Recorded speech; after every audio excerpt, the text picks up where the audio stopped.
एक हरे भरे जंगल में एक खरगोश और एक कछुआ रहते थे।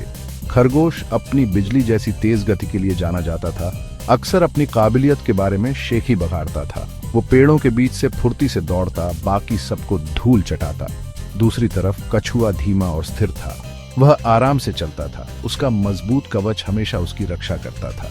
अपने मतभेदों के बावजूद खरगोश और कछुआ असल में अच्छे दोस्त थे।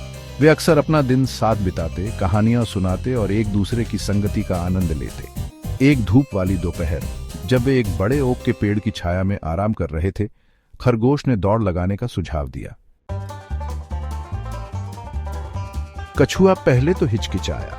वह जानता था कि वह खरगोश से कभी आगे नहीं दौड़ सकता। हालांकि खरगोश की लगातार शेखी बघारने से उसे चिढ़ होने लगी थी। कछुए ने खरगोश को विनम्रता का पाठ पढ़ाने का फैसला किया। उसने चुनौती स्वीकार कर ली। दौड़ की खबर जंगल में आग की तरह फैल गई। जल्द ही सभी जानवर इस असामान्य प्रतियोगिता को देखने के लिए इकट्ठा हो गए। फिनिश लाइन जंगल के किनारे पर एक लंबा पुराना पेड़ था। ढोल की थाप के साथ दौड़ शुरू हो गई।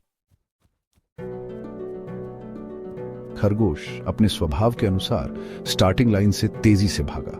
वह जंगल के रास्ते से फर्राटा भरता हुआ निकल गया। कछुए को बहुत पीछे छोड़ गया।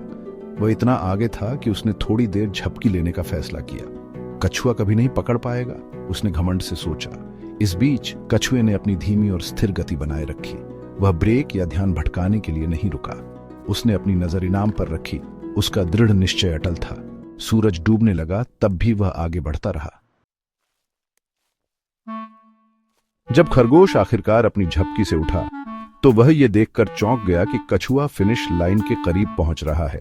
वह जल्दी से फिनिश लाइन की ओर भागा, लेकिन बहुत देर हो चुकी थी। कछुआ पहले ही इसे पार कर चुका था। कछुए के लिए जंगल तालियों से गूंज उठा। खरगोश विनम्र और शर्मिंदा होकर कछुए के पास गया और उसे बधाई दी। उसने उस दिन एक बहुमूल्य सबक सीखा था। कहानी का नैतिक यह है, धीरे और स्थिरता से रेस जीतते हैं। दृढ़ता और संकल्प गति और अहंकार से ज्यादा महत्वपूर्ण है।